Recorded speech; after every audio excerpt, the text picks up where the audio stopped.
Woodworkers are often surprised at how important glue is for woodworking. I use wood glue on every project I make.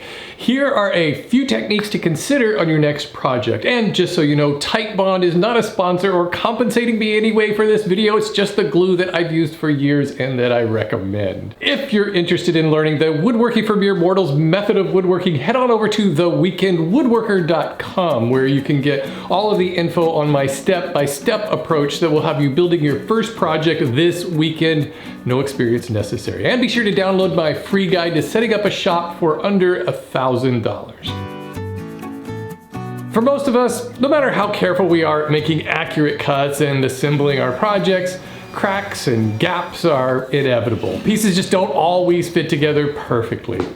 Except for maybe you, Daniel. Mr. My miter joints are always perfect. Yeah, you can buy wood putty to fill in those gaps, but the color never seems to match. And hey, why pay thousands of dollars on a can of putty that's just gonna dry up anyway when you can make your own wood filler? First, you're gonna wanna sand your project with a sander that has its own dust collection. Dump out the sanding dust and mix it with some glue until it's a putty consistency. Then spread it into the gaps with a putty knife.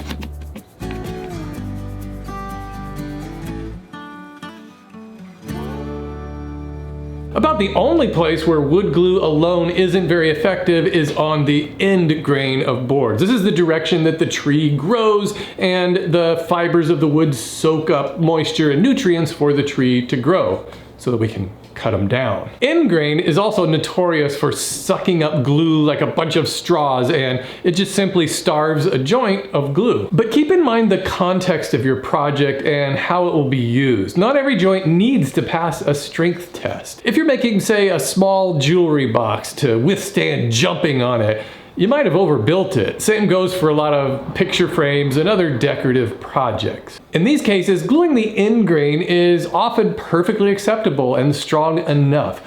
But you'll want to prepare the end grain by sizing it. Sizing is basically just a wash coat of glue to fill in the pores of the wood before gluing the pieces together. There's a couple different techniques you can use. My favorite is to just apply some glue to the end grain and just pat it in with my finger. You might be surprised how much glue the ends will absorb. Let that sit for a few minutes and then glue the pieces together.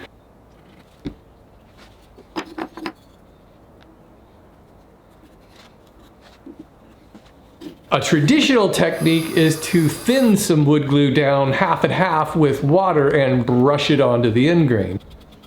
Let it sit for 15 minutes, then glue up the pieces normally. The idea here is that the thin glue will soak into the end grain and fill it up better than using it full strength. Keep in mind, the Titebond website says that thinning their glue any more than 5% will reduce its bond strength. But the sizing isn't meant to be bonding the wood together. And yet another school of thought says that thinning the glue is a complete waste of time and that you can just apply a coat of full strength glue and let it dry for about 15 minutes.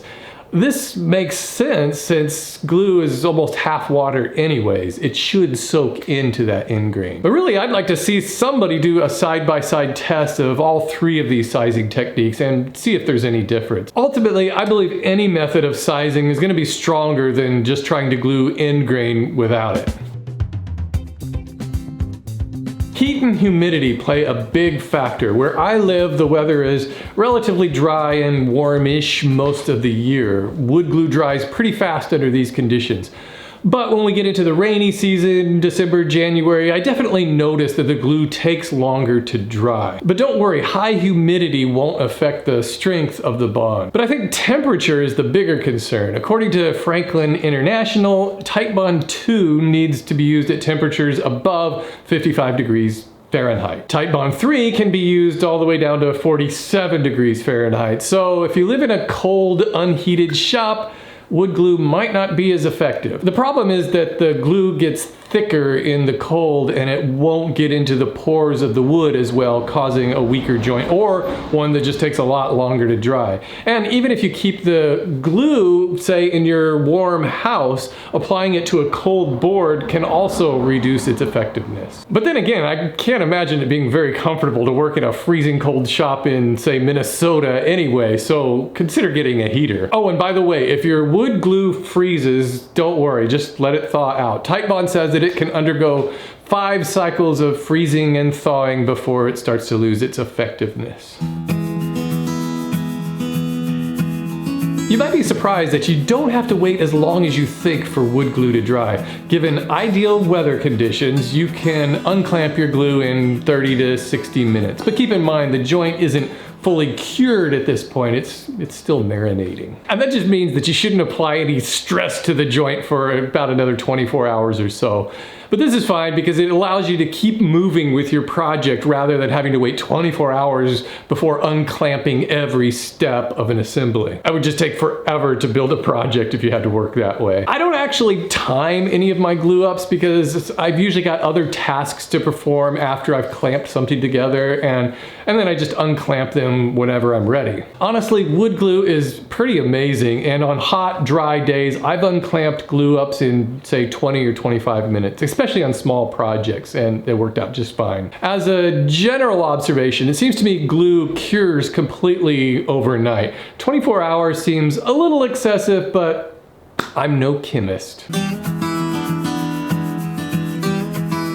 One of the most frustrating things when gluing boards together is having them slip out of alignment when you apply clamping pressure. This is especially common on face-to-face laminations. The glue basically acts as a lubricant. An old-timey woodworking trick is to add salt to the joint to prevent slipping. And yeah, I know right now there's a guy leaving a salty comment down below about how he's used gritty glue for years and I just don't use the right brand of salt or something. But honestly, I've tried this technique and I didn't notice that it really did anything. But hey, if you like high sodium glue, go for it. Titebond doesn't recommend adding salt to their product, stating that it can react with the wood glue and alter its composition, resulting in a weakened joint. And there's some woodworkers who claim that sprinkling some fine sand on a joint works even better.